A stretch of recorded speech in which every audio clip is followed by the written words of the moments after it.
zone. Can't get high till you bend down low. Are you ready? Are you ready? Are you ready? Don't wait up, I will not go slow. Not a copy, I'm original. Heavyweight champ, I can hold my own. Are you ready? Are you ready? Are you ready? Let's go.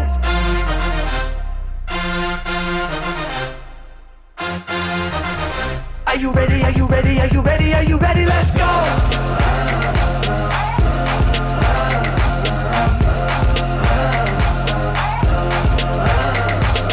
go.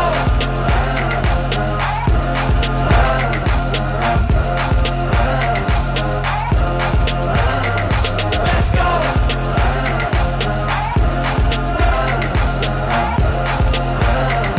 Are you ready? Are you ready? Are you ready? Are you ready? Let's go. Ayos, ayos. Dio! Si Al, nagkasama kasi siya ng pare. So, nag-destino sila sa Holy Cross sa Jen. Eh, servant ako doon. Tapos, sakto na yung pinaka-kailangan na ministry ng pareng kasama. Is doon ako naka-involve. So, madaming times na kami ay nagkakadaupang pala.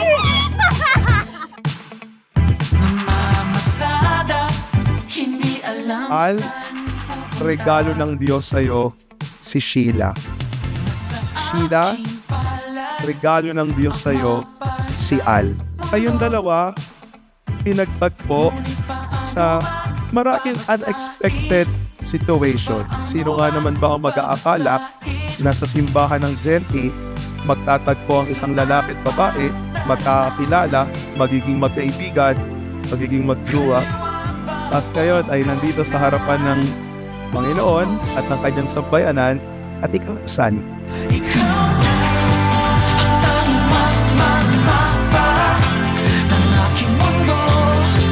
Boy, Bekbek, Sheila, my loves, lahat na. Kasi ikaw naman talaga yun eh. Thank you. Kasi sinuportahan mo ko, hindi ka bumitaw hanggang sa lowest point ng buhay ko. Thank you sa paniniwala mo sa akin. Salamat sa mga panahon na nag-uusap tayo. Ramdam ang puso ko at alam ko, higit sa lahat alam ng Diyos kung gaano ka kahalaga para sa akin, kung gaano kita kamahal. Salamat sa pagtitiwala mo. Salamat sa pag-aalin. Salamat sa lahat ng suporta mo.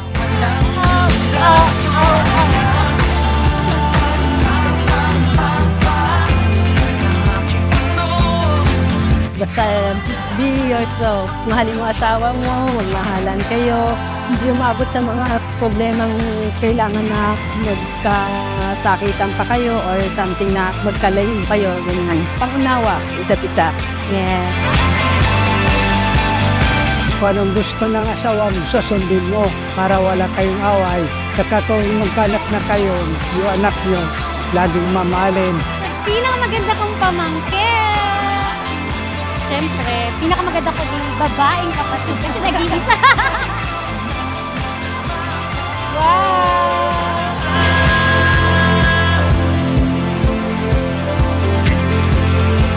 Tinanong ko siya one time kung ipupursu ba niya. Sabi niya, pwede ba? So, nung bumayag ako, simula nun, kinaramdam na niya kung saan kami pupunta talaga. Mga minamahal kong kapatid, lalo tigit sa inyo, Al at Sheila, that is the first lesson of marriage. The giftedness of one another.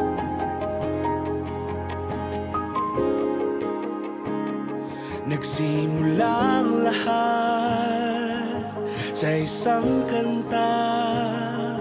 Bakit ngayon ka lang sabay nagtagpo ating mata? Ilang beses humindi, buti ay di ako na. Sheila, Bertie, mahal ko. Nung una kita nakita sa simbahan, parang merong tumawag sa mga mata ko at tumibok ang puso ko. Hindi ko alam noon na ang babaeng kaharap ko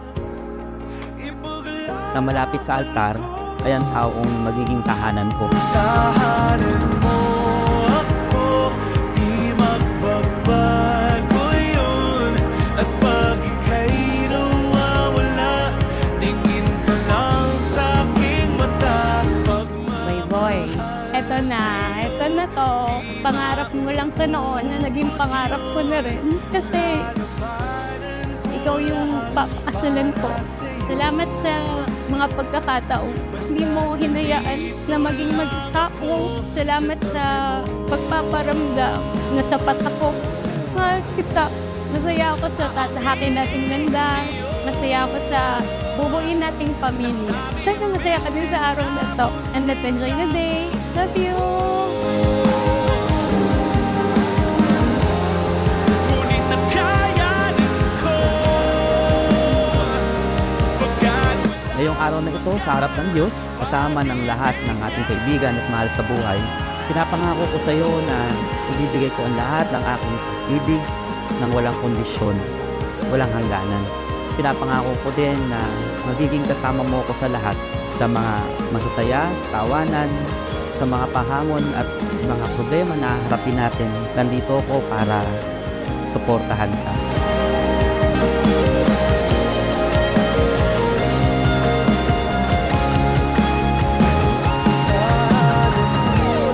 ako, di magbabago yun.